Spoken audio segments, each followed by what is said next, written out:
Bismillahirrahmanirrahim. Assalamualaikum warahmatullahi wabarakatuh.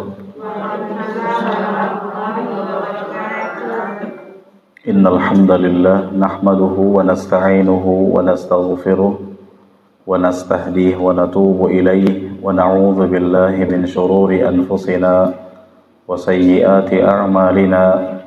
Man yahdihillahu fala mudilla lahu ومن يضلل فلا هادي له وأشهد أن لا إله إلا الله وحده لا شريك له وأشهد أن محمدا عبده ورسوله صلى الله عليه وعلى آله وصحبه ومن سار على نهجه واقتفى بأثره إلى يوم الدين أما بعد. Ma'asyiral muslimat, ibu-ibu yang semoga senantiasa diberikan rahmat, keberkahan serta penjagaan oleh Allah Subhanahu wa taala. Alhamdulillah, ibu-ibu sekalian, kita bersyukur kepada Allah Subhanahu wa taala yang telah melimpahkan kepada kita di siang hari yang insyaallah berbarakah ini kenikmatan terbesar, di antaranya adalah nikmat Islam, nikmat iman, dan nikmat kemudahan untuk selalu istiqomah di atas ketaatan kepada Allah Subhanahu wa taala. Kita berharap sebagaimana Allah Subhanahu wa taala telah menghidupkan kita semua di atas Islam, semoga Allah Subhanahu wa taala juga kelak mewafatkan kita semua di atas Islam, dan semoga seluruh ketaatan yang kita kerjakan diterima oleh Allah Subhanahu wa taala dan Allah jadikan sebagai pemberat timbangan pada hari kiamat kelak. Salawat dan salam semoga senantiasa tercurahkan kepada Rasul kita, kepada panutan terbesar kita, Rasul kita Muhammad ibnu Abdullah Al-Qurashi Al-Hashimi sallallahu alaihi wasallam, beserta seluruh keluarga besar beliau, para sahabat-sahabat beliau radhiyallahu anhum ajma'in, dan orang-orang yang mengikuti beliau dengan baik hingga hari kiamat kelak. Ibu sekalian rahimani wa rahimakumullah, saya ingin menyapa terlebih dahulu, apa kabar semuanya? Alhamdulillah sehat semuanya Bapak Ibu. Masya Allah, keluarga sehat ya? Masya Allah, lancar semua urusan Ibu ya? Masya Allah, gaji naik kayaknya nih, gaji naik. Uang belanja juga tambah. Bukannya aminin, amin ya, tambah berkah juga insya Allah, amin. Ibu-ibu, alhamdulillah kembali Allah pertemukan kita di sini untuk ngadem sesaat, ya ngadem sambil nambah ilmu maksudnya ya. Alhamdulillah di siang hari ini insya Allah ibu-ibu sekalian kita akan meneruskan kajian tentang kitab yang insya Allah bermanfaat, kitab Al-Wajiz bab Thaharah, dan alhamdulillah Ibu, kita masih mengkaji tentang perincian-perincian sunnah fitrah, ya, cara-cara bebersih atau membersihkan diri yang kalau kita lakukan maka kita berada di atas fitrah sesuai dengan keadaan yang Allah inginkan. Pembahasan yang terakhir yang sudah kita kaji tentang apa Ibu? Ya, khitan sudah ya, yang sudah kita bahas ya. Sunat sudah, sunat Ibu sudah, sunat salah nanya saya, maksudnya pembahasan sunat sudah, bukan sunat udah Ibu, bukan gitu maksudnya ya. Pembahasan sunat sudah ya, khitan. Kemudian kita masuk ke siwak ya. Siwak sudah atau belum ya? Belum ya Ibu ya? Ya? Oh belum, jenggot, oh melihara jenggot belum ya. Baik, berarti di halaman 89 dan 69 dan 70 memelihara jenggot. Baik, ibu-ibu sekalian rahimani wa rahimakumullah, ketahuilah di antara jajaran sunnah fitrah, kewajiban dalam bebersih yang wajib ditunaikan oleh manusia adalah membiarkan jenggot tumbuh bagi laki-laki ya, dan tidak mencukurnya. Berapapun yang atau seberapa lebat atau tidak lebat jenggot yang Allah berikan kepada seorang laki-laki, maka dia harus membiarkannya dan tidak boleh mencukurnya.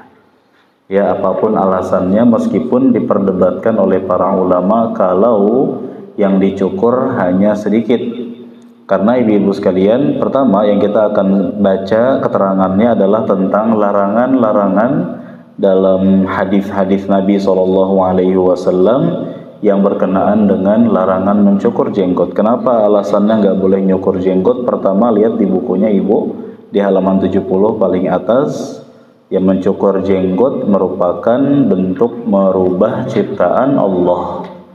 Allah Subhanahu wa ta'ala menceritakan tentang janjinya syaitan, janjinya iblis kepada Allah yang akan iblis tunaikan ke manusia, ke kita semua. Apa kata Allah tentang perkataan iblis? Wala amurannahum falayughayyirunna khalqallah. Sungguh aku akan memerintahkan mereka, lalu mereka merubah ciptaan Allah dan mereka benar-benar merubahnya. Jadi ibu, iblis itu kan tadinya makhluk mulia dan cerdas. Ya, dalam tafsir Ibnu Katsir juga diceritakan iblis itu bisa kita katakan makhluk soleh. Ya, sosok makhluk yang soleh, berilmu dan punya ketinggian derajat. Tapi karena ketinggian ilmunya itu, iblis merasa lebih baik. Ketika Adam diciptakan oleh Allah dan seluruh makhluk diperintahkan untuk sujud kepada Adam, bukan sujud ibadah, tapi sujud penghormatan ke Adam. Semua makhluk, semua malaikat sujud. Kecuali siapa? Iblis gak mau sujud. Gak mau sujud karena dia beranalogi. Dia menggunakan logikanya, ana khairun minhu, aku lebih baik dari Adam. Khalaqatahu min nar wa khalaqatani min nar wa khalaqatahu min tin. Engkau ciptakan aku dari api, sedangkan Adam dari apa? Dari tanah. Iblis mengira api lebih baik daripada tanah. Maka iblis gak mau sujud. Akhirnya Allah laknat iblis beserta seluruh keturunan-keturunannya dan akan Allah jadikan sebagai penghuni neraka. Tapi sudah dilaknat oleh Allah, iblis tidak tinggal diam. Dia minta kepada Allah. Dia doa ke Allah, minta agar diberikan umur panjang sampai kiamat. Ya, qala rabbi anzirni ila yaumi yub'atsun. Ya Allah, tunda aku sampai hari kiamat. Yani panjangkan umurku. Lalu kata Allah, fa innaka minal munzirin, kamu termasuk yang ditunda, yakni dipanjangkan umurnya sampai hari kiamat. Nah, dia punya misi, Bu. Iblis itu punya misi selama di dunia, umurnya kan panjang. Dia berusaha merekrut sebanyak-banyaknya manusia agar nanti jadi penghuni apa? Neraka. Sebagian manusia nurut. Ya, iblis membisikkan kepada manusia bisikan-bisikannya agar nanti manusia itu banyak yang masuk ke neraka. Innama yad'u hizbahu liyakunu min ashabis sa'ir. Syaitan itu mengajak golongannya, mengajak orang yang membelanya, yang pro kepadanya, yang selalu mengikuti bisikannya, agar nanti manusia-manusia tersebut masuk ke neraka. Di neraka, iblis nggak bertanggung jawab dan nggak mau disalahkan, malah menyalahkan manusia. Jangan cela aku, kata iblis, celaklah diri kalian sendiri. Aku tidak bisa menolong kalian dan kalian tidak bisa menolongku. Nah, iblis membisikkan kepada manusia, diantaranya apa bisikannya, Bu? Bisikan biar suami cerai dengan istrinya, bisikan biar nyembah kepada selain Allah, termasuk ini bisikannya, merubah ciptaan Allah.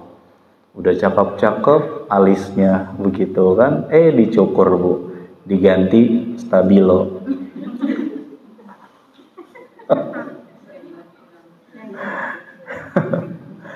Dari Allah udah bagus banget, Bu. Dari Allah tuh bagus banget alisnya. Alisnya kurang naik, nggak kayak orang marah, ganti cukur. Dicukur, dinaikin. Ibu, ya, dari Allah udah bagus banget. Aduh, dagunya kurang tirus. Apa tuh tirus tuh? Tinggi kurus. Lancip, kurang lancip. Operasi plastik dong dia. Dipotong datu rahangnya, dilancipin dagunya. Ya, yang menurut dia cakep, tapi kita yang melihatnya kan, ya untung nggak boleh menghina gitu kan. Justru malah yang ada bikinan manusia berantakan, ya berantakan. Kita yang lihatnya malah serem. Coba ibu bayangin ketemu sama orang dagunya lancip, lancipnya lancip tajam bikinan manusia. Ya kalau ciptaan Allah asalnya demikian, ya ciptaan Allah semuanya sempurna. Termasuk ibu, maksud daripada merubah ciptaan Allah di sini. Laki-laki yang sudah Allah kasih jenggot, dia dibisikin biar malu sama jenggotnya. Dia dibisikin biar ada rasa jenggot itu berantakan, semraut, nggak rapi. Makanya akhirnya sebagian laki-laki mereka merubah ciptaan Allah dengan cara apa? Mencukur habis jenggot-jenggot mereka. Nah, termasuk di beberapa instansi pun demikian, memberlakukan peraturan kepegawainya nggak boleh berjenggot, padahal nggak ada hubungan sama sekali. Ya, nah ibu, maka di sini kita nggak boleh mensukseskan programnya syaitan, yaitu merubah ciptaan Allah. Termasuk kata para ulama, yang Allah kasih jenggot kemudian dicukur, apalagi dilicinkan dagunya, nggak terima dengan ciptaan Allah. Ini termasuk merubah ciptaan Allah. Berarti setiap hari dia berjalan di muka bumi dalam keadaan berdosa, kecuali kalau dia dipaksa, diancam dan lain sebagainya, ini beda urusan. Tapi kalau nggak ada ancaman, nggak ada paksaan dan seterusnya, kembali kepada hukum asal, haram mencukur jenggot. Meskipun ada keringanan, boleh mencukur jenggot di bawah kepalan tangan, seperti yang Abdullah bin Umar lakukan. Ada orang jenggotnya lebat banget, misalkan ibu, dia ambil segenggaman, dia potong bagian bawahnya. Nah ini yang dilakukan Abdullah bin Umar, boleh, tapi di momen setelah haji atau umrah. Baik, kalau perempuan yang punya jenggot gimana tuh? Boleh dicukur gak bu? Cukur gak? Cukur ya, dicukur nggak apa-apa. Tambah lebat ya udah, terima aja ya. Tapi perempuan boleh, nggak ada masalah. Baik. Yang berikutnya ibu sekalian, Rasulullah Shallallahu Alaihi Wasallam melaknat al-mutasyabbihin minar rijali bin nisa. Rasulullah Shallallahu Alaihi Wasallam melaknat itu membenci, dan laknat dari Allah itu maknanya dijauhkan dari kasih sayang Allah. Bagi siapa? Laki-laki yang menyerupai siapa? Perempuan. Sama juga sebaliknya, Allah dan Rasulnya melaknat, membenci perempuan-perempuan yang menyerupai siapa? Laki-laki. Nah, laki-laki yang menyerupai perempuan diantaranya apa? Yang Allah kasih jenggot lalu dia licinkan dagunya. Ini namanya menyerupai perempuan. Ya maka kalau dia melakukannya sebagai bentuk pembangkangan kepada syariat, maka dia dibenci oleh Allah dan Rasulnya. Kecuali orang-orang yang terpaksa atau diancam dan lain sebagainya, maka mudah-mudahan dimaafkan. Nah ibu-ibu sekalian, meskipun hadis ini sangat umum, ya larangannya sangat umum sekali, nggak boleh menyerupai lawan jenis. Laki-laki menyerupai perempuan, perempuan menyerupai laki-laki. Meskipun cuma dalam bab acting, cuma lagi menghibur orang aja, ngelawak lah bahasa kita. Boleh gak sih bu? Gak boleh, kata Nabi SAW. Wailun, celaka, lilladzi yuhaddits, orang yang bercerita atau berbicara, liyudhika bihil qaum, untuk membuat suatu kaum tertawa. Bahasa kita melawak. Ya, wailun lahu thumma wailun lahu, celaka dia kemudian celaka dia.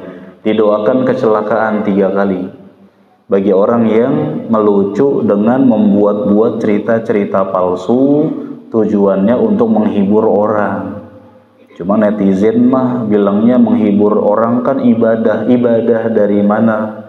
Ya mereka membela para pelawak-pelawak seraya mengatakan menghibur orang kan perbuatan baik dan itu ibadah. Mereka lupa bahwa ibadah itu harus dilakukan sesuai dalil.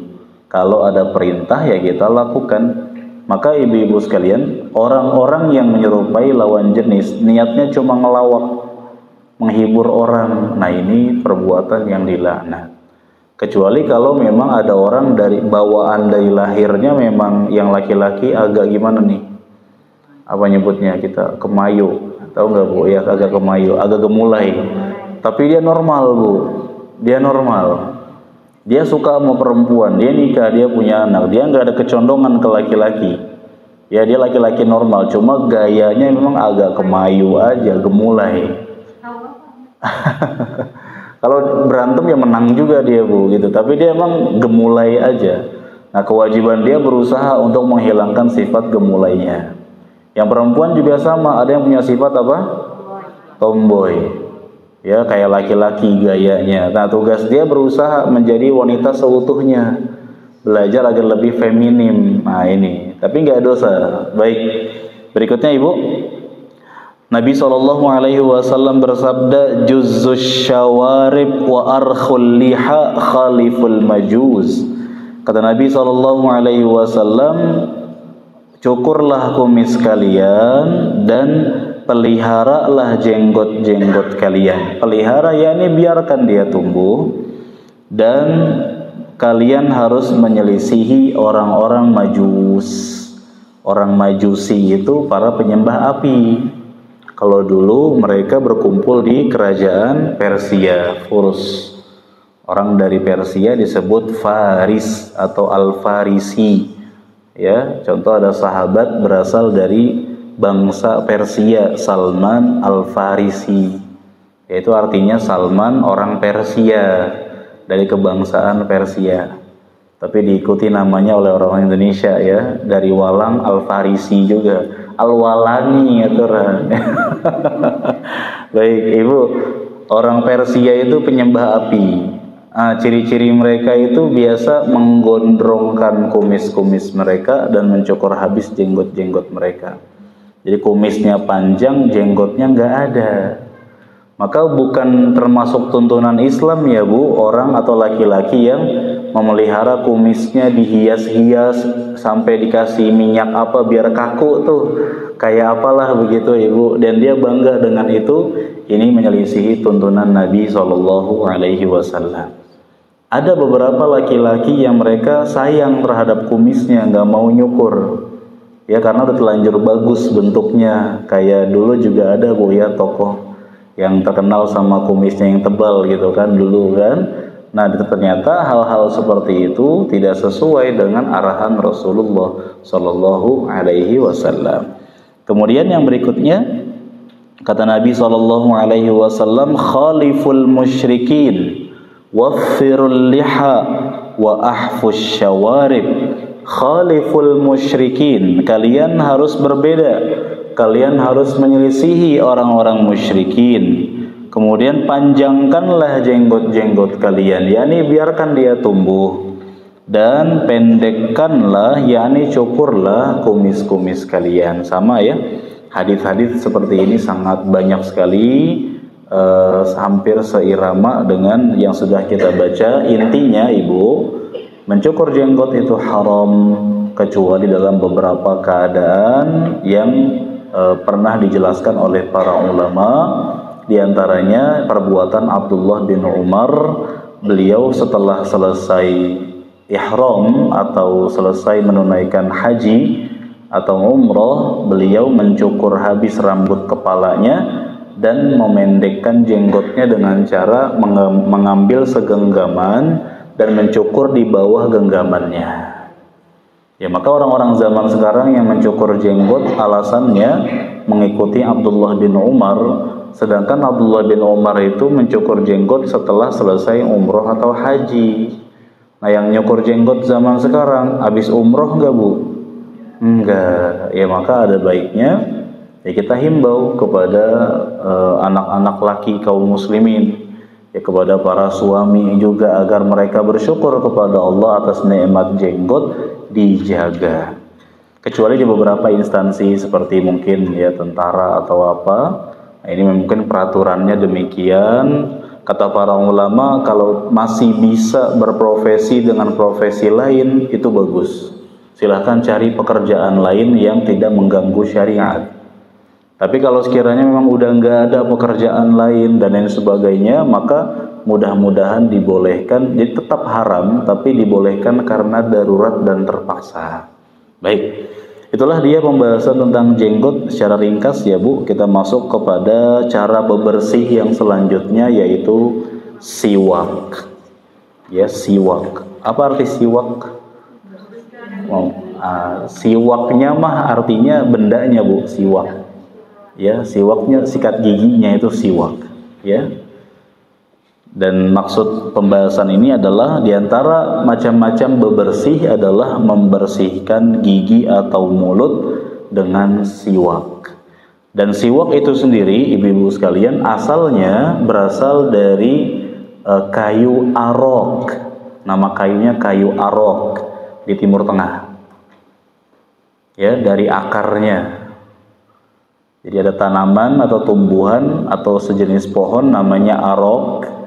Nah, dari akarnya itulah bisa dijadikan sebagai siwak, alat untuk menyikat gigi, membersihkan mulut. Yang ibu mungkin pernah lihat ya, orang-orang yang baru pulang umroh atau haji bawa oleh-oleh itu. Ya, karena memang murah meriah dan gampang.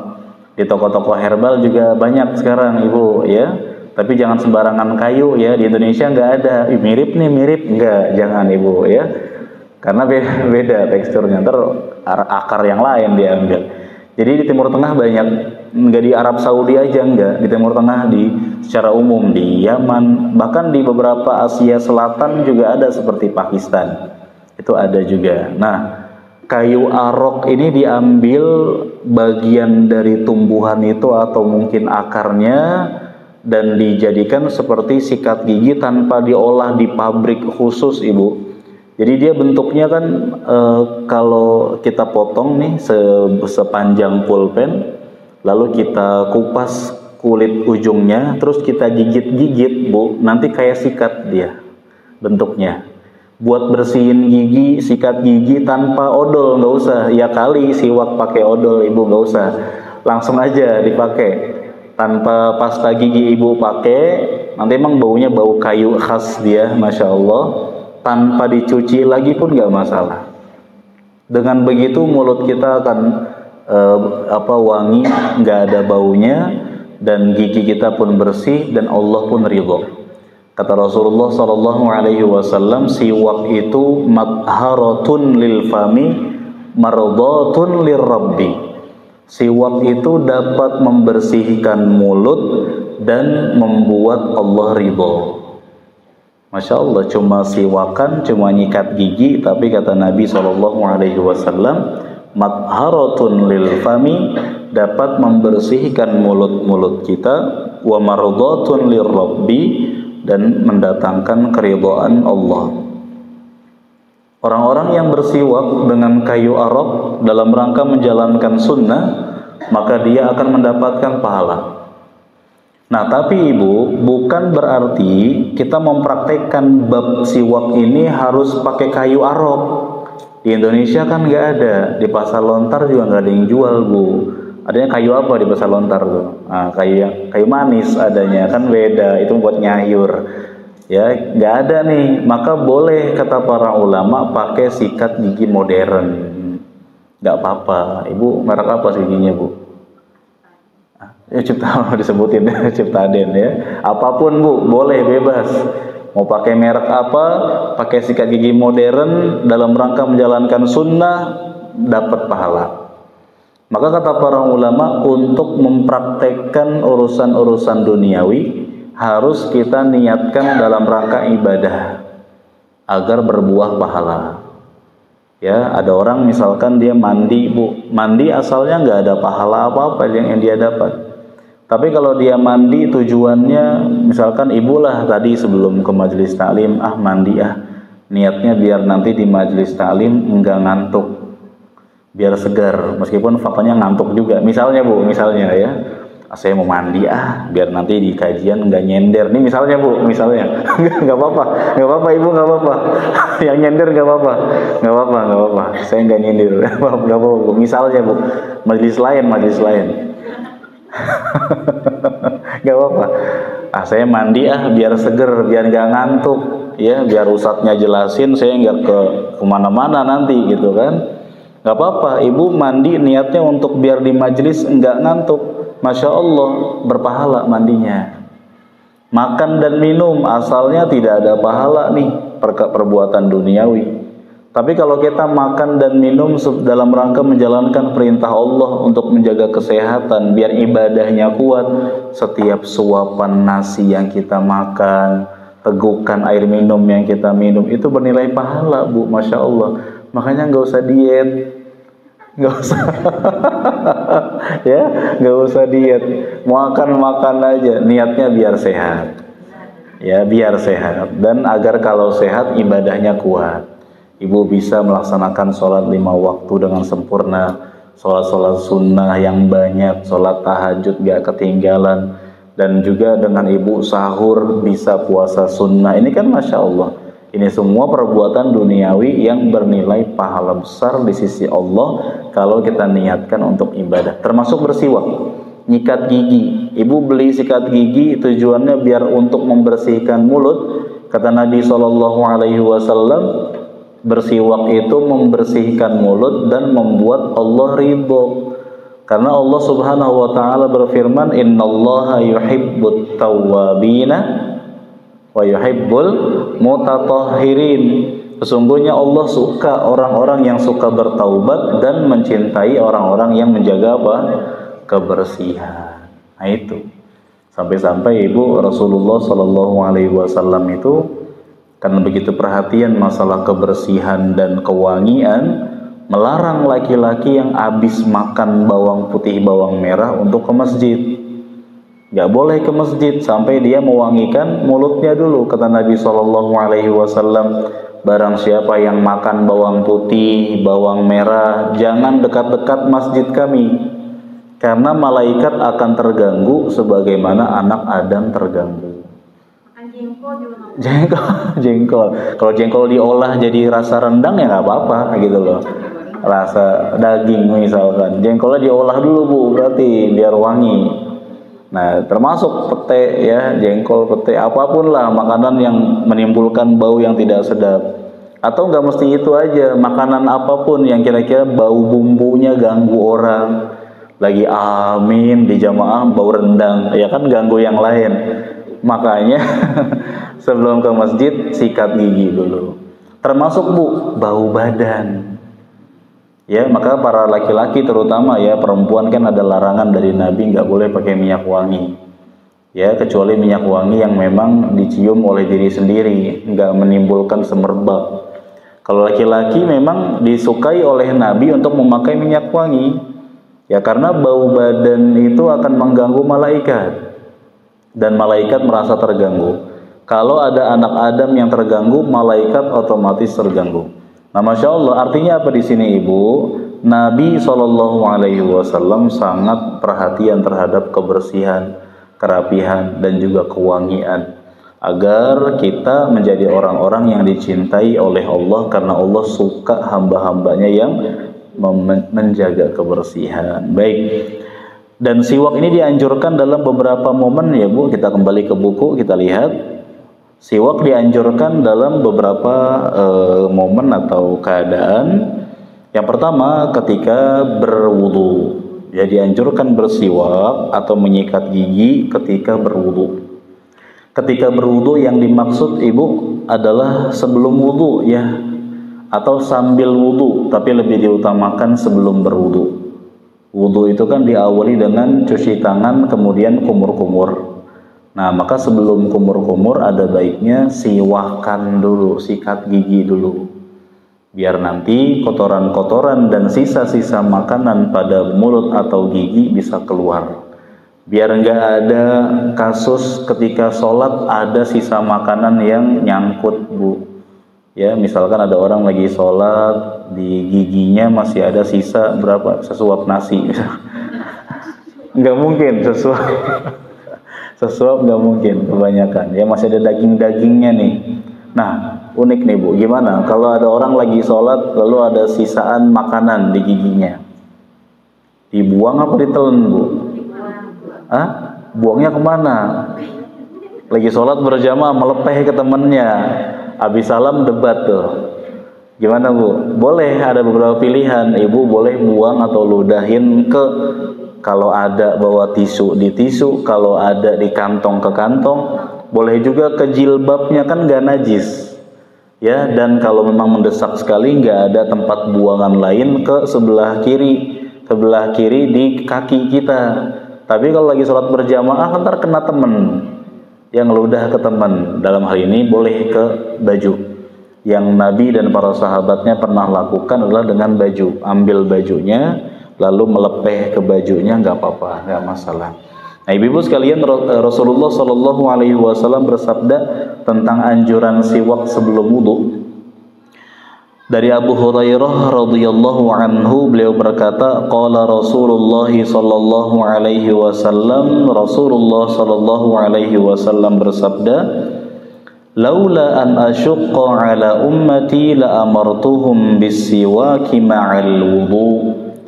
Andai sekiranya aku tidak khawatir memberatkan umatku, niscaya aku akan perintahkan mereka untuk bersiwak setiap apa?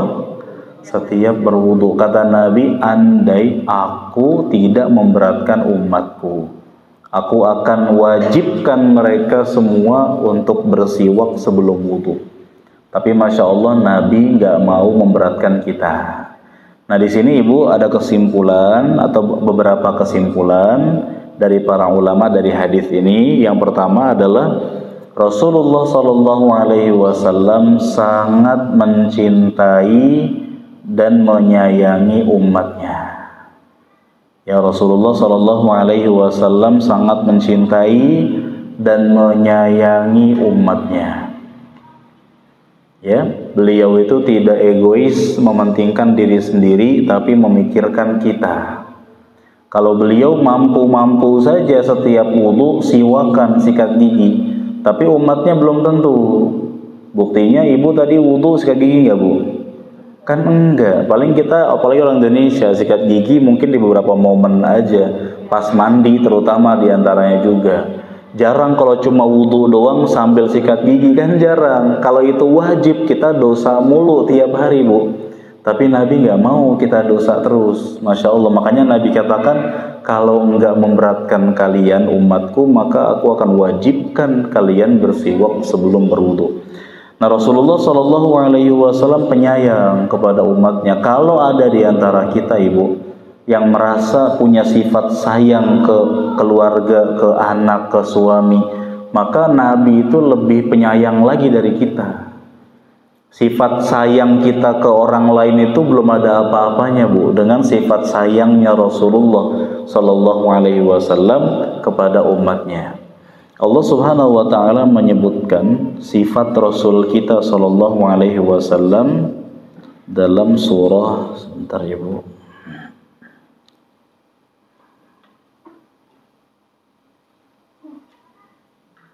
dalam surah At-Taubah sebelum terakhir, ya, At-Taubah ayat 128. Dalam surah At-Taubah 128. At-Taubah surat ke-9 ya, ayat 128. Nah, sebelum terakhir ini. Kata Allah Azza wa Jalla, laqad ja'akum rasulun min anfusikum azizun 'alaihi ma 'anittum harisun 'alaikum bil mu'minina raufur rahim. Kata Allah Azza wa Jalla, sungguh telah datang kepada kalian seorang rasul dari kaum kalian sendiri. Ya, dari kaum kalian sendiri, ya, dari sama-sama manusia. Ya, dari kaum kalian, dari sesama jenis kalian, yakni manusia. Lihat sifat beliau Ibu, kata Allah, berat terasa olehnya penderitaan yang kalian alami. Jadi kalau kita kenapa-napa, Nabi lebih tersakiti. Masya Allah. Dan dia sangat menginginkan keimanan dan keselamatan bagi kalian. Nabi itu sangat semangat agar kita dapat hidayah, agar kita berada di atas kebaikan, agar kita masuk surga. Nabi itu sangat ingin kalau kita ke surga. Dengan cara Nabi selalu semangat dalam menyampaikan kebaikan kepada para sahabat, bersabar dalam berdakwah buat kita loh Bu, Masya Allah. Dan beliau Raufur Rahim bil mu'minina, Raufur Rahim, beliau itu lembut dan rahim, penyayang kepada orang-orang yang beriman. Nah, beliau itu nggak mengedepankan keegoisan dirinya. Kalau beliau mengandalkan keegoisannya, maka kita akan kewalahan Bu untuk mengejar surga. Nah, Rasulullah SAW itu beliau dipilih oleh Allah untuk menjadi nabi plus raja kayak Sulaiman dan Daud, atau nabi dan hamba Allah biasa. Dengan kerendahan hati beliau milih jadi nabi dan hamba, Abdullah wa Rasuluh, hamba Allah dan Rasulnya. Kalau beliau pilih jadi nabi dan raja, mungkin lebih kaya daripada Nabi Sulaiman, lebih besar kerajaannya Bu daripada kerajaan Nabi Sulaiman. Tapi Nabi nggak pilih itu. Yang kedua, Nabi itu minta kepada Allah agar umat beliau, kita semua nih, tidak diberlakukan kayak umat sebelumnya Bu. Umat sebelumnya maksiat, langsung Allah bantai di tempat, Allah azab. Seperti umat atau kaumnya Nabi Lut, apa yang mereka perbuat Bu, kaum Nabi Lut. Ya, menyimpang, kaum Sodom, ya, mereka menyimpang, menyukai sesama jenis. Akhirnya Allah apakan Bu? Timpakan azab. Tanah mereka, tanah kaum itu diangkat oleh Allah sampai para malaikat mendengar suara gonggongan anjingnya, lalu dibalik Bu. Gak cuma dibalik, dirajam oleh Allah dari langit dengan tanah yang terbakar. Ya, rajam untuk mereka. Nah, di umat ini ada nggak yang kayak gitu Bu? Di umat ini ada nggak yang menyukai sesama jenis? Banyak Bu, bahkan dikontenin ada di sosial media, di Instagram. Ada yang bangga laki-laki nikah sama laki-laki. Di Indonesia sih alhamdulillah dilarang, kalau ketahuan penjara. Tapi dia warga Indonesia yang dia tinggal di luar negeri dan dia bangga dengan itu, ya. Dan kalau kaget Allahu Akbar juga, berarti agamanya apa? Islam juga. Subhanallah. Ya, subhanallah. Nauzubillah. Itu ada. Kemudian ada umat terdahulu yang kemaksiatannya membangkang kepada Rasulnya. Ada yang ngaku Tuhan, di zaman sekarang yang menuhankan akalnya, ateis, nggak percaya dengan ketuhanannya Allah Azza wa Jalla, ada. Ya, yang kaya-kaya Fir'aun di umat ini juga ada sebenarnya Bu. Tapi Allah nggak langsung tenggelamkan mereka. Yang membangkang kepada Nabi Nuh alaihi salam, kemudian merendahkan kehormatan Nabi Nuh alaihi salam. Setiap Nabi Nuh berdakwah, mereka tutup telinga, tutup kepala, nggak mau denger, nggak mau lihat Bu. Bayangkan, ada nggak orang zaman sekarang yang kalau dinasehati nggak mau denger? Banyak Bu. Ada. Dinasehati, ya apalah balasannya macam-macam. Aduh ibu nggak usah ceramah deh, tuh di masjid tuh ceramah mah, di sini mah bukan waktunya ceramah. Ya, ada lagi yang udah sih Bu, urusin aja diri ibu sendiri deh, nggak usah ngurusin orang lain. Padahal kalimat kayak gitu kata Nabi apa? Itu kalimat terburuk yang Allah benci. Kalau ada orang nasehatin orang lain, ittaqillah, bertakwalah kamu kepada Allah. Yang dinasehati malah menjawab, alaika binafsik, urus saja dirimu sendiri. Ini perkataan yang biasa diucapkan oleh umat zaman sekarang kan, tapi paling dibenci oleh Allah Azza wa Jalla. Nah, umatnya Nabi Nuh nggak mau dengar nasihat, ditenggelamkan Bu. Bahkan sampai gunung aja tenggelam, gunung Bu, bayangkan. Banjirnya semana besarnya itu Bu. Ya, umat zaman sekarang yang membangkang ada nggak? Banyak. Enggak, Allah tenggelamkan segitunya.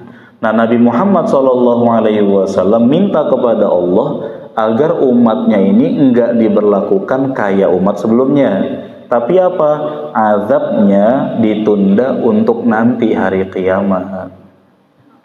Ya, enakan mana buat ibu? Bu, enakan mana? Azab duluan apa azab belakangan Bu? Enggak, dua-dua. Aduh, berarti enakan belakangan ya? Enggak Bu, enggak gitu. Jangan pilih yang belakangan. Enaknya belakangan apa Bu? Misalkan umat ini azabnya ditunda untuk nanti hari kiamat. Ada orang nih maksiat, azabnya dia ditunda untuk nanti hari kiamat. Ternyata dia taubat Bu. Dia taubat, dia istighfar, minta ampun sama Allah. Bahkan kata Al-Imam An-Nawawi, kalau dia maksiat sehari 1000 kali, taubatnya 1000 kali juga, Allah terima taubatnya. Berarti di hari kiamat enggak jadi diazab. Enak nggak tuh, Bu? Oh, Masya Allah. Jadi umat Muhammad SAW tuh enak banget. Kita udah dispesialkan sama Allah Azza wa Jalla. Umat Muhammad SAW juga dispesialkan dengan cara apa? Berbuat ketaatan 1 kali, pahalanya 10 kali lipat. Ibu baca Quran, tadi itu pas saya datang baca Quran, pas saya masuk udah mulai berhenti bacanya, nggak tahu kenapa. Padahal terusin aja bacanya, terus saya simak-simak dikit ya kan, terus saya tegur tajwidnya tuh. Enggak Ibu. Ya, Ibu tadi baca Quran, kata Nabi, aku nggak mengatakan alif lam mim 1, tapi alif 1, lam 1, mim 1. Itu 3 huruf, yang 1 hurufnya 10. Berarti Ibu iseng-iseng baca alif lam mim 30 pahala. Iseng-iseng tuh Bu, nggak pakai tafsirnya tuh, nggak pakai lihat ke tafsirnya, lagi duduk baca alif lam mim 30 pahala. Daripada duduk ngomongin 3 orang. Berapa dosa tuh? Habis pahala. Kan mending Ibu duduk baca Al-Falaq, kayak baca Al-Ikhlas, baca ayat kursi, Masya Allah, murojaah, ngulang hafalan, ratusan bahkan ribuan pahala yang Ibu dapatkan. Nah, artinya Nabi Muhammad SAW ini di ayat ini Ibu selalu berusaha agar umat ini dispesialkan oleh Allah. Maka termasuk diantaranya Nabi kita minta ke Allah agar umat ini diazabnya belakangan. Berarti nanti di hari kiamat banyak yang diampuni, karena kan yang taubatnya banyak. Masya Allah. Termasuk sayangnya Nabi kita kepada kita adalah beliau awalnya ingin mewajibkan siwak nih setiap mau wudu, tapi beliau tahu kita itu kesulitan, kita keberatan, makanya siwak tidak jadi diwajibkan oleh beliau. Maka kesimpulan yang kedua, faedah yang kedua, siwak, bersiwak sebelum wudu hukumnya sunnah, tidak wajib. Bersiwak sebelum wudu hukumnya sunnah, tidak wajib.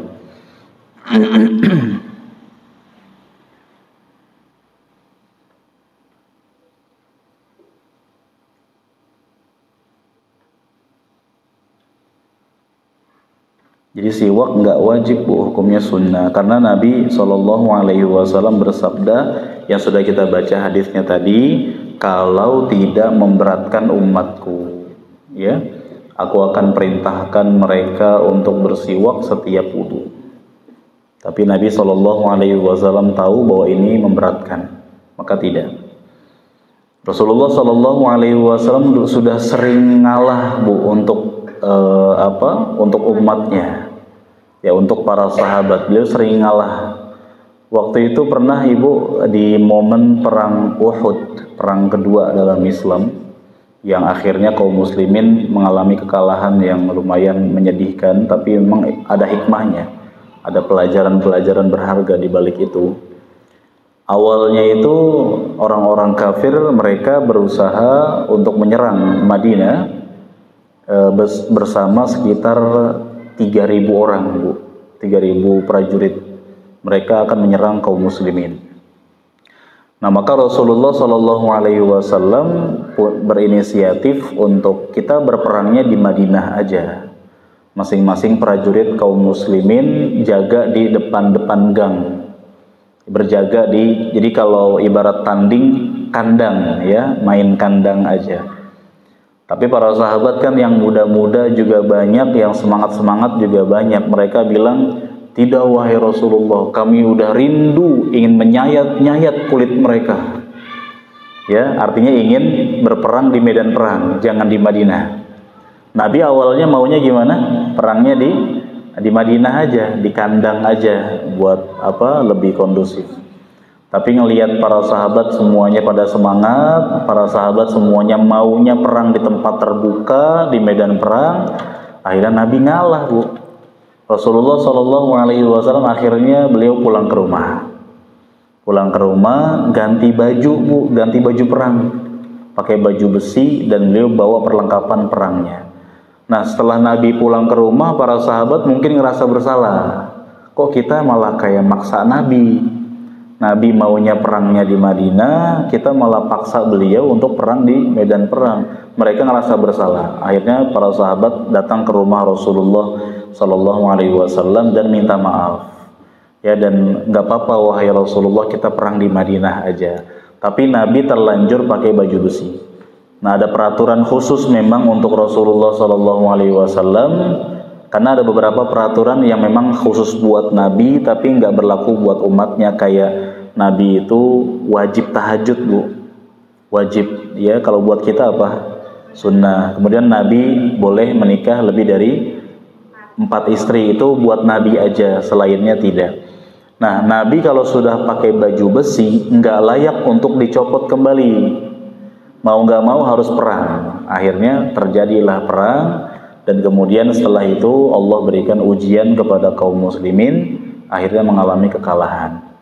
Nah, di sini Ibu sekalian yang kita ambil faidah di sini, Nabi Shallallahu Alaihi Wasallam, beliau Nabi dan Rasul, tapi beberapa kali juga ngalah untuk kebaikan para sahabat. Rasulullah Shallallahu Alaihi Wasallam pernah di momen perjanjian Hudaybiyah, beliau itu ditulis namanya oleh para sahabat, ini perjanjian antara Muhammad Rasulullah ya dengan tokoh kafirin waktu itu. Nah, orang kafir nggak terima. Kalau kamu itu Rasul, kami udah percaya. Nggak usah tulis Rasulullah, tulis saja Muhammad bin Abdillah. Orang kafir nggak terima, Bu. Para sahabat nggak terima, tidak, beliau Rasulullah, kami akan tulis Muhammad Rasulullah. Nabi ngalah lagi, Bu. Kata Nabi SAW, mana tulisan Rasulullah yang mana? Kan Nabi nggak bisa baca, nggak bisa menulis. Mana yang mana tulisan Rasulullah? Nabi minta hapus, tolong hapus. Diganti Muhammad bin Abdillah. Kenapa, Bu? Kalau Nabi emosi juga, para sahabat emosi juga. Waktu itu kan judulnya perjanjian perdamaian Hudaybiyah. Nanti nggak jadi damai, pertumpahan darah yang ada. Nabi nggak mau para sahabat mengalami itu. Meskipun para sahabat mungkin bisa menang, tapi Nabi kan momennya waktu itu mau umroh dan perjanjian damai, gencatan senjata, nggak ada pembunuhan, nggak ada peperangan. Tapi nanti akan jadi peperangan kalau Nabi dan para sahabatnya mendahulukan keegoisannya. Nah, mengalah termasuk dalam bab siwak.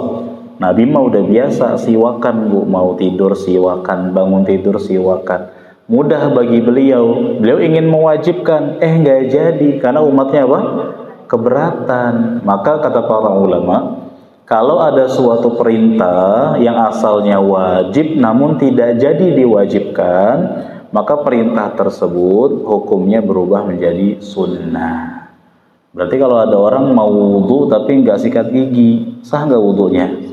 Sah, kecuali kayak tadi tuh, jangan disisain juga sesuap nasi di mulutnya pas sholat, nanti sholatnya tidak khusyuk. Baik ya, jelas Ibu ya, Masya Allah. Yang kedua, kapan dianjurkan bersiwak? Ketika akan sholat ya, ketika akan sholat. Akan sholat yang dimaksud bukan sebelum takbirnya, bukan sebelum takbir ya. Kita mau beranjak menuju sholat, atau ibu udah wudhu nih, habis wudhu kan mau sholat tuh ya, siwakan dulu. Udah siwakan, udah kumur-kumur lagi, udah ngelepeh-lepeh sisa-sisa makanannya, udah bersih, baru sholat. Bukan pas mau takbir baru siwakan. Nanti resikonya pas mau takbir siwakan, akhirnya ada sisa-sisa makanan tuh, lepehin kemana, Bu? Nah, nanti takbirnya susah, baca Al-Fatihahnya susah sambil nahan sisa makanan. Dalam hal ini dianjurkan bersiwak sebelum sholat, diutamakan bukan pas mau takbirnya. Baik. Hadisnya hampir sama dengan hadis tentang wudu, Ibu. Ya, dari Abu Hurairah radhiyallahu anhu, dari Nabi sallallahu alaihi wasallam, beliau bersabda, "Laula an asyqa ala ummati la amartuhum bis-siwaki 'inda kulli shalah." Andai sekiranya aku tidak khawatir memberatkan umatku, maka aku akan perintahkan mereka untuk bersiwak setiap mau sholat. Tapi kan berat Bu, setiap mau sholat sikat gigi. Mau sholat sikat gigi, ini berat. Tapi Nabi tahu bahwa ini memberatkan umatnya, maka beliau tidak jadi mewajibkan kepada umatnya. Maka bersiwak sebelum sholat hukumnya sunnah, tidak wajib. Jelas Ibu? Baik. Yang berikutnya, kapan kita dianjurkan untuk bersiwak atau menyikat gigi? Ketika akan membaca Al-Quran. Ya, ketika akan membaca Al-Quran. Baik konteksnya baca sendiri, atau bacakan ke orang lain, atau menyetorkan hafalan ke guru, atau baca Quran sambil tahajud. Ini sama. Dianjurkan siwakan dulu, sikat gigi, wangi-wangikan mulut dulu sebelum membaca ayat-ayat suci Al-Quran.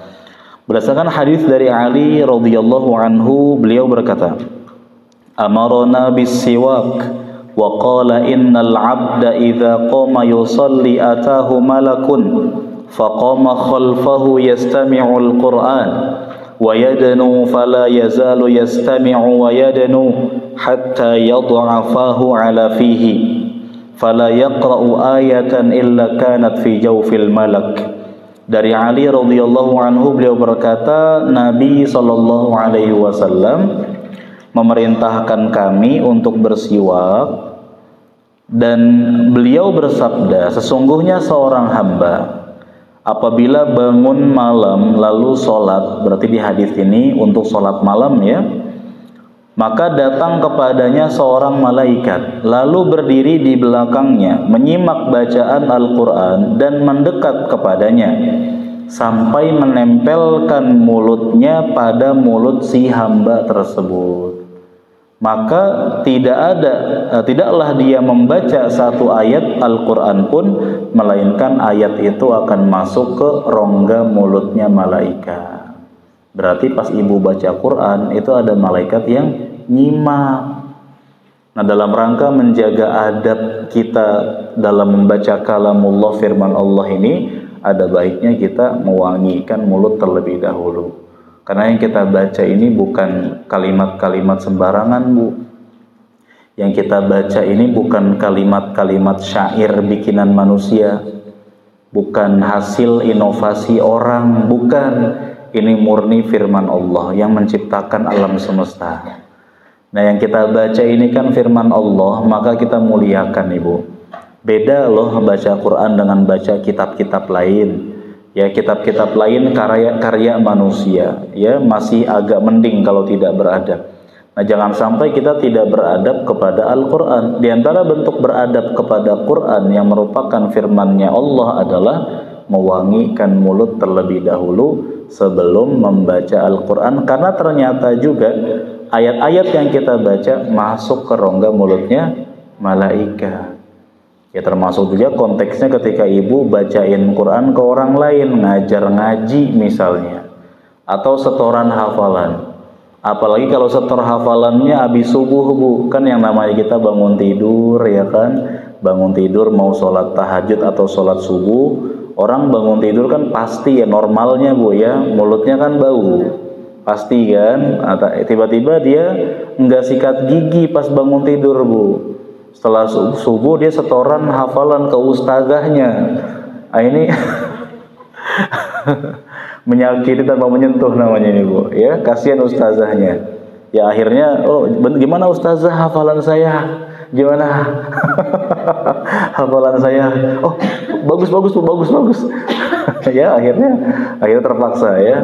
Nah Ibu, di sini adabnya agar kita juga nggak mengganggu orang lain. Maupun ketika ibu baca sendiri, nggak ada yang nyimak, nggak ada, cuma malaikat yang nyimak, tetap adabnya bersiwak terlebih dahulu. Ya, jadi nggak perlu heran juga Bu, misalnya ibu lagi baca Quran nih, tiba-tiba ada benda-benda jatuh, misalkan gerubrak, ya jangan merinding juga, berbaik sangka aja, mungkin itu apa?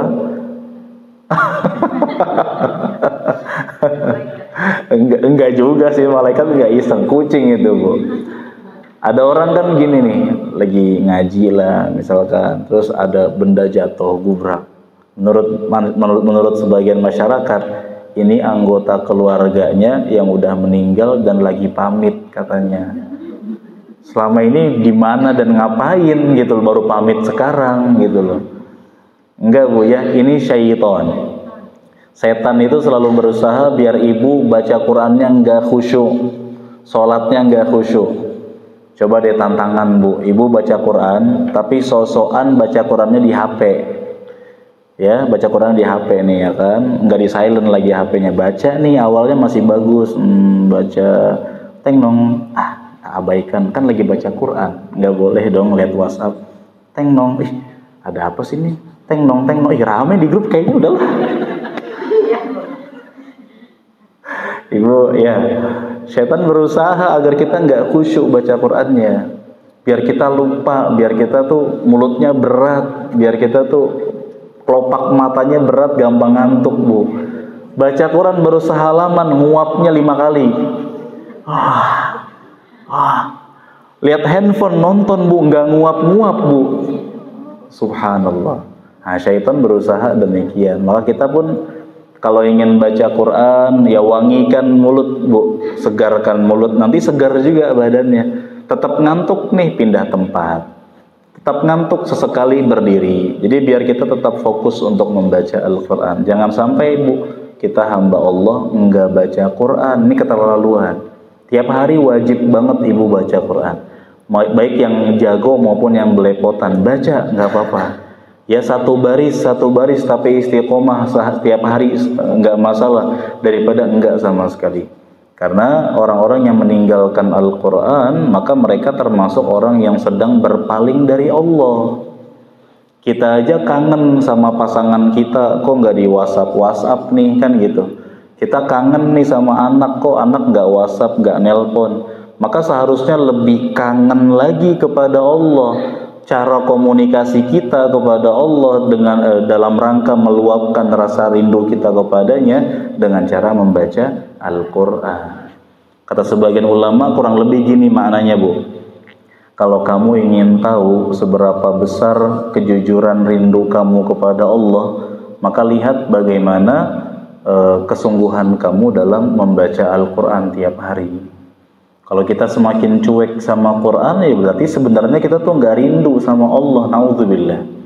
Nah, kalau kita rindu sama Allah, ingin mendapatkan pahala besar nanti di hari kiamat, diperlihatkan wajah Allah yang mulia di surga, maka di dunia ini kita luangkan waktu untuk beribadah kepada Allah.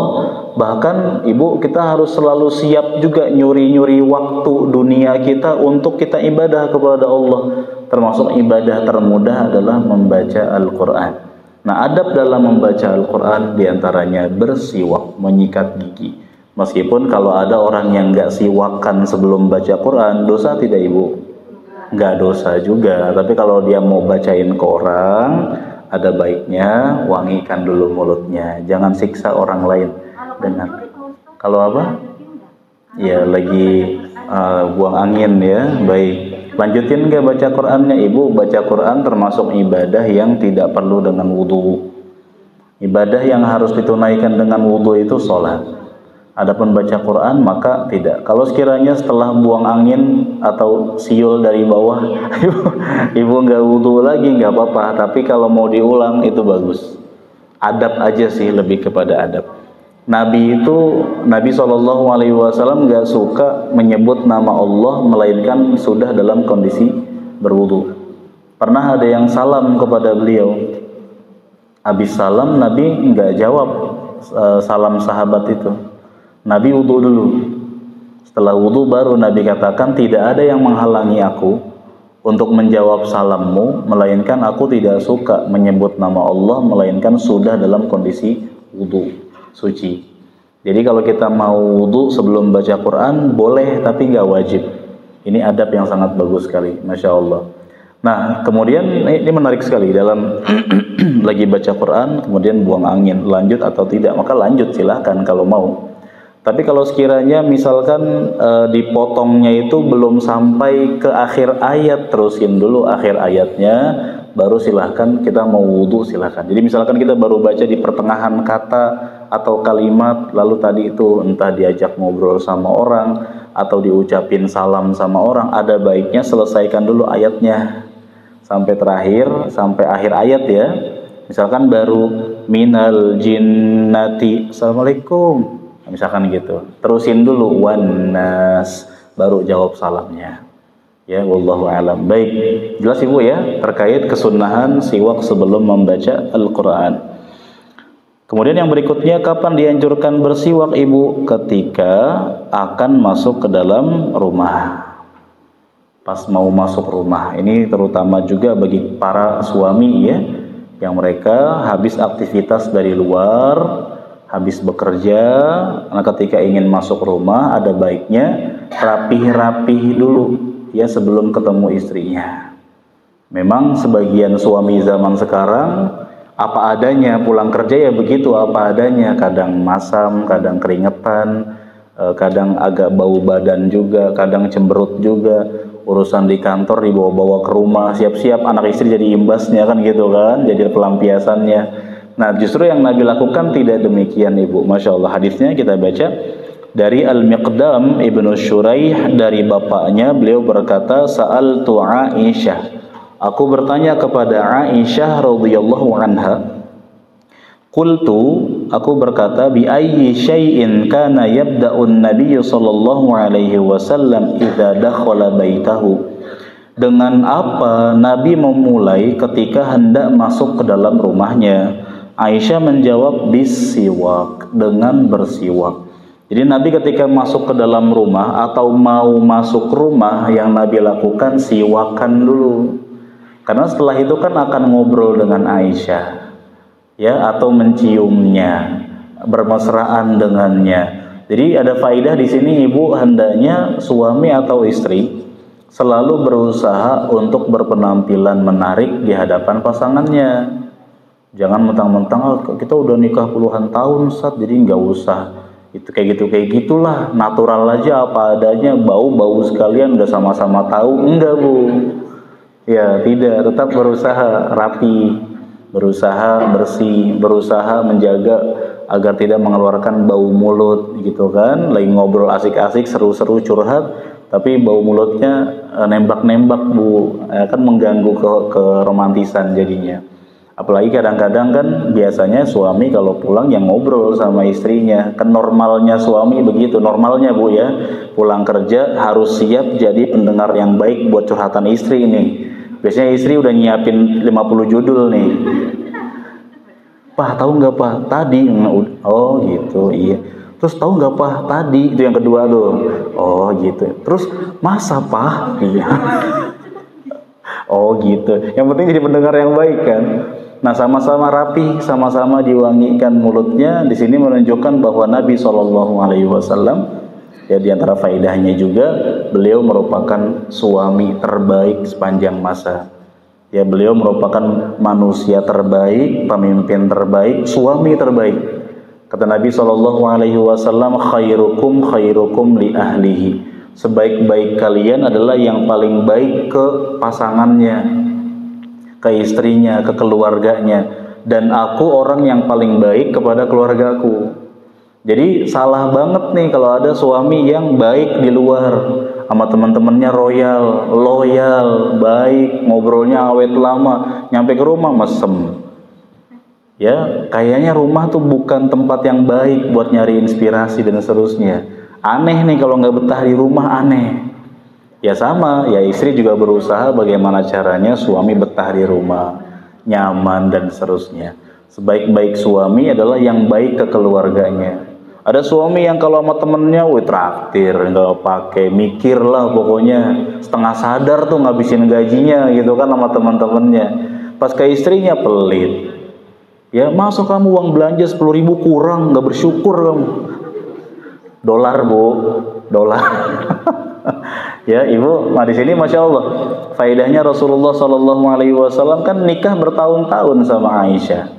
Kalau bahasa kita mah ya udah sih, emang kenapa kalau ada bau mulut ya nggak apa-apa, bau badan, bau mulut, keringat dan seterusnya, udah itu hal yang udah sama-sama biasa bagi suami istri. Tapi tidak, Nabi SAW justru mencontohkan yang baik agar Aisyah radhiyallahu anha ya semakin cinta kepada beliau, beliau pun semakin cinta kepada Aisyah, maka sama-sama jaga penampilan, jaga jangan sampai ada hal-hal yang dapat mengganggu. Karena nggak mustahil Bu ya rumah tangga itu retak karena hal sepele, kekurangan-kekurangan yang dianggap biasa dalam rumah tangga. Wallahu a'lam. Baik. Yang terakhir, Ibu, kapan dianjurkan bersiwak? Ketika bangun malam. Termasuk yang kita garis bawahi di sini, ketika bangun tidur. Baik untuk tahajud maupun tidak tahajud. Ya, bangun tidur. Berdasarkan hadis dari Hudzaifah radhiyallahu anhu, beliau berkata, "Kana Rasulullah sallallahu alaihi wasallam idza qama liyatahajjada minal laili yashussu fahu bis-siwak." Kata Hudzaifah, Rasulullah sallallahu alaihi wasallam apabila bangun malam untuk tahajud, beliau yashussu fahu bis-siwak, membersihkan atau menyikat mulutnya dengan siwak. Jadi anjuran sikat gigi sebelum tidur, bangun tidur, ketika ingin beraktivitas, ini bukan anjuran dokter gigi Indonesia pertama kali, bukan Bu, tapi sunnah Nabi SAW. Ya, maka ada salah seorang mengarang kitab, Muhammad tabib atau dokter terbaik. Ya benar juga, karena anjuran-anjuran beliau yang dianjurkan oleh dokter, ternyata beliaulah pertama kali. Ya, Rasulullah SAW ketika bangun tidur ingin sholat tahajud, termasuk faedahnya buat kita, mau kita setelah bangun tahajud ataupun tidak, sunnahnya kalau bangun tidur adalah apa Ibu? Sikat gigi. Jadi bangun tidur itu bukan cek handphone, cek notifikasi. Ya cek handphone, matiin alarm ya nggak apa-apa. Ya bangun tidur langsung ke kamar mandi, sikat gigi. Ditambah kan pernah ada hadis begini Bu, ya kurang lebih maknanya, semoga Allah merahmati seorang suami bangun malam, sholat malam, lalu membangunkan istrinya. Kalau istrinya nggak mau bangun, maka dipercikan apa? Air kemana? Ke wajahnya.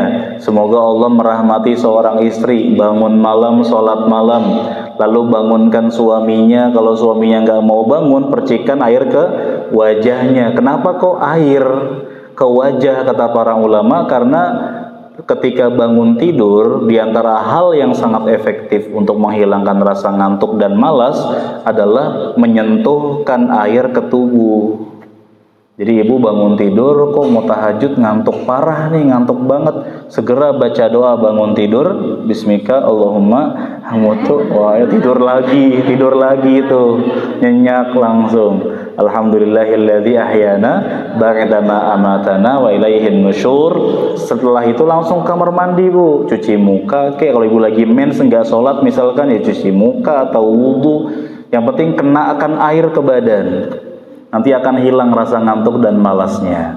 Ditambah setelah itu siwakan, sikat gigi, hilangkan bau mulut yang di situ mungkin ada bekas kotoran-kotoran dan juga bekas kencingnya syaitan yang mengganggu kita sehingga menyebabkan kita berat untuk melakukan ketaatan. Baik, itulah dia momen-momen dianjurkan untuk bersiwak ibu-ibu sekalian. Semoga bisa difahami dengan baik ya, insya Allah. Mungkin seputar ini dulu. Ada yang mau tanya silakan kalau ada, atau hal lain boleh Ibu silakan. Kalau lagi sholat Ibu, sisa makanannya dilihat dulu seberapa besar. Kalau tadi itu 2 suap jangan, atau masih ada setengah rendangnya misalnya. Nah, kalau dia sisa makanan atau minumannya itu larut sama air liur, berarti kecil banget kan, yang kita nggak bisa keluarin, dia larut sama air liur, maka boleh. Ini diistilahkan oleh para ulama ma la yuhtarazu minhu, sisa makanan yang nggak bisa dijagain, nggak apa-apa. Misalkan ada orang sebelum sholat minum sirup jeruk Bu, kemudian setelah minum sirup biasanya kan di lidah ada rasa yang pernah ada kan gitu. Kok gitu sih? Rasa yang tertinggal nih maksudnya di lidahnya, salah juga ya. Masih ada rasa-rasanya nih di lidah kan, pasti gitu kan. Dalam hal ini rasa-rasa di lidah itu kan nggak bisa dia keluarin. atau berbaur bersama air ludah, ya nggak apa-apa ditelan, nggak masalah. Tapi kalau dia sekiranya besar dan masih dianggap sebagai makanan, sebutir nasi misalnya, sebutir nasi kan masih dianggap makanan nih, masih bisa dikeluarkan, keluarkan lepeh ke baju tadi, itu nggak masalah karena nggak najis. Ya, liur manusia dan sisa makanan tidak najis. Jelas Ibu? Baik, yang lain silakan. Boleh Ibu tanya. Dahak dan yang sejenisnya memang dilihat perlu kita kaji juga dalam ilmu kedokterannya, termasuk perkara yang layak ditelan atau tidak. Namun sebagian ulama memakruhkan, membenci untuk menelan dahak dan juga makhalt atau ingus karena mengandung bakteri yang mengandung banyak madarat. Tapi kan ketika ditelan kan nyambungnya ke lambung, nanti sudah urusannya lambung yang mengolah kan gitu. Namun kalau sekiranya seseorang menelannya nggak masalah, hukum asalnya mubah, boleh. Tapi karena terkandung di dalamnya banyak virus dan bakteri tadi, sebagian ulama nggak mengharamkan, nggak, tapi makruh aja. Ya dibenci, kalau bisa jangan ditelan. Nah perkaranya adalah kalau mau dibuang, buang kemana, kan lagi sholat. Nah lagi sholat, lagi khusyuk batuk, ada gitu misal. Ada hadanya, Ibu, ada hadanya, ada dahaknya, telan nggak masalah kalau memang nggak bisa dibuang. Baik, jelas Ibu. Yang lain silakan, boleh. Ada lagi tanya? Boleh Ibu, silakan. Masya Allah. Di luar Nurul. Silakan, boleh. Kalau kita berwudu, Ya. misalnya di tempat umum, Ya. biasanya tempat wudunya tuh campur. Nah itu dia. Tangan itu kita bagaimana? Ini Masya Allah, bagus sekali. Jadi cara wudhu di tempat umum, Ibu lagi wisata atau lagi ke tempat ya manapun lah, tempat wudhunya bareng-bareng sama yang buat laki-laki juga, atau enggak bareng, pisah tapi kelihatan. Dalam hal ini Ibu nggak boleh, haram buka jilbab depan laki-laki asing karena rambut merupakan aurat. Caranya gimana? Ada beberapa keringanan yang Nabi SAW lakukan. Nabi itu pernah berwudu masih pakai sorban. Ya, wudu pakai sorban. Jadi mengusap kepala karena ada sorbannya, beliau usap sorban. Diambil kesimpulan oleh para ulama karena Nabi pernah mengusap sorban, maka perempuan juga boleh mengusap khimar. Jadi jilbab, kerudung nih bahasa Arabnya khimar. Kalau pakai himar artinya keledai. Kalau khimar, jadi jangan salah nyebut ya. Ya Masya Allah Ibu, himarnya bagus. Himar tuh keledai ya. Kalau kerudung tuh khimar pakai kho. Boleh mengusap di atas khimar, yakni kerudung. Dengan cara bagaimana? Jadi bagian kepala Ibu basahkan telapak tangan, usap jilbabnya. Kan kalau kepala biasanya dari depan ke belakang, ke depan lagi. Nah kalau untuk pakai jilbab dan Ibu yang rambutnya panjang, cukup depan ke belakang, nggak usah ke depan lagi. Langsung usap kedua daun telinga, tangannya masuk ke jilbab gini. Saya aja bisa nih itu. Nah, saya aja bisa tuh kan. Nah. Nggak pakai jilbab ya, gampang ya. Jadi nggak boleh Ibu buka jilbab. Nah tangan bagaimana? Mau nggak mau tangan memang dibuka, tapi kan ngumpet dalam kerudung.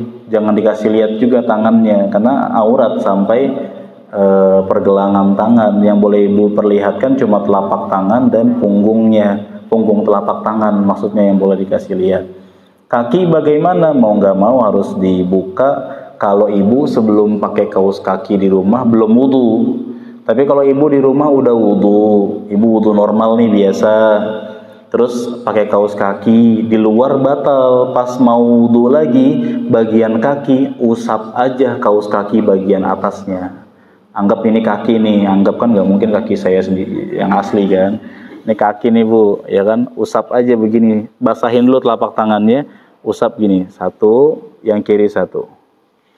Ya, ini mengusap di atas kedua alas kaki namanya. Kalau Ibu sebelum pakai kaos kaki sudah wudu di rumah, yang masalah kalau di rumah juga belum wudu, berarti normal dulu wudunya. Untuk jilbab mah boleh, kayak tadi itu, usap jilbab aja. Wallahu a'lam, gitu ya. Jelas Ibu ya. Baik, yang lain silakan. Tanya Ibu, boleh. Ntar di rumah nyesel. Boleh Ibu silakan. Kalau untuk mempraktekkan mengusap alas kaki, ibu boleh pilih mau mengusap sepatu atau kaos kaki. Kalau tempat wudhunya masih boleh pakai sepatu, berarti ibu usap sepatunya. Kalau tempat wudhunya itu alas kaki udah harus dilepas nih, berarti kaos kaki doang kan. Nah ibu jangan basahin kaos kakinya, masuk angin nanti ibu usap aja kaos kakinya, boleh. Jelas ibu? Baik, yang lain silakan. Ada lagi?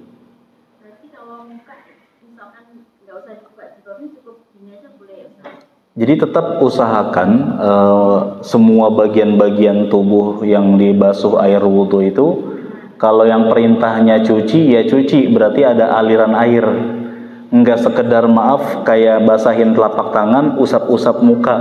Yang penting asal basah, misalkan. Tidak. Kalau muka kan perintahnya cuci. Berarti dengan air yang ada tetesannya, Bu. Ada tetesannya. Enggak mesti banyak, enggak mesti. Kita ambil air mungkin setengah telapak tangan, yang penting ada aliran-alirannya, bukan kayak misalkan usap gini aja ya, atau orang yang kalau laki-laki kan usap kepala, kalau kepala emang usap, basahin telapak tangan lalu usap. Nah kalau muka, tangan, kaki asalnya itu ghusl itu cuci, berarti ada aliran airnya yang netes, tapi nggak mesti banyak. Jadi tetap pakai jilbab, cuma usahain airnya tuh ada netes-netesnya, begitu kurang lebih. Jelas ibu? Ya saya aja bisa tadi praktek tadi itu, gampang, masya Allah. Yang lain ibu silakan. Ada lagi? Tanya bu, ayo tanya. Saya yang nanya nih kalau gitu. Ya, lagi apa? Umroh, masya Allah ya.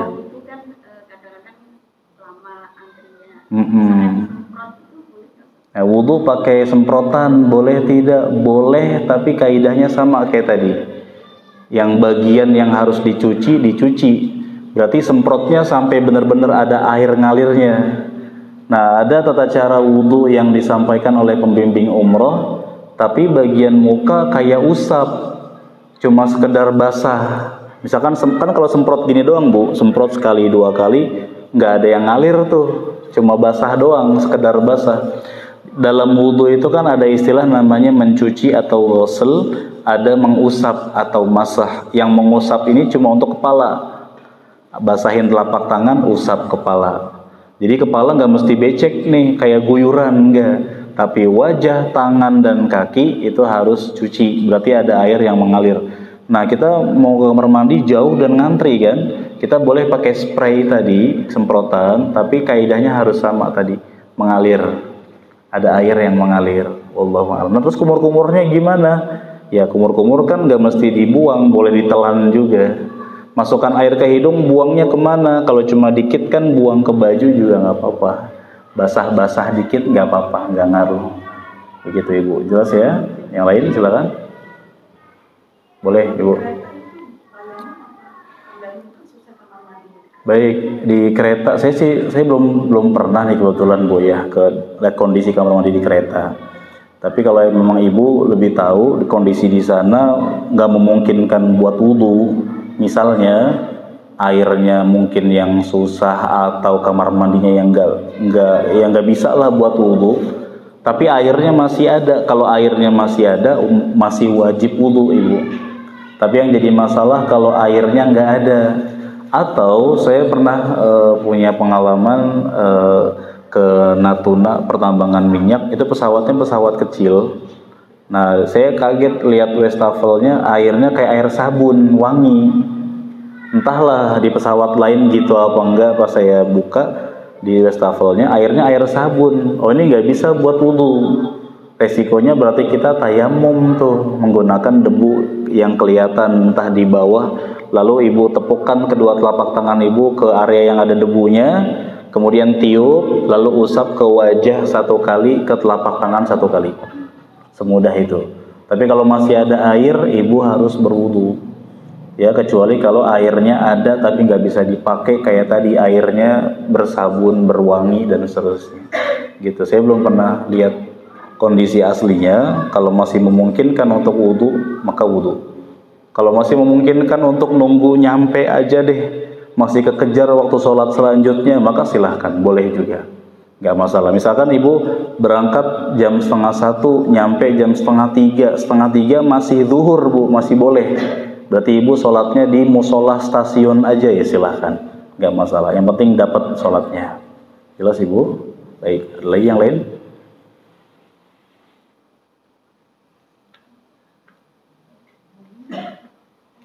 Udah nggak ada ibu. Baik, kalau tidak ada, mudah-mudahan nggak ada pertanyaan karena paham ya bu ya, insya Allah ya. Baik, semoga Allah mudahkan. Kita ketemu lagi di pertemuan selanjutnya. Barakallahu fiikunna wa sallallahu wa sallam ala nabiyyina Muhammad wa akhiru da'wana alhamdulillahi rabbil alamin. Subhanakallahumma wa bihamdika asyhadu an la ilaha illa anta astaghfiruka wa atubu ilaik. Wassalamu alaikum warahmatullahi wabarakatuh.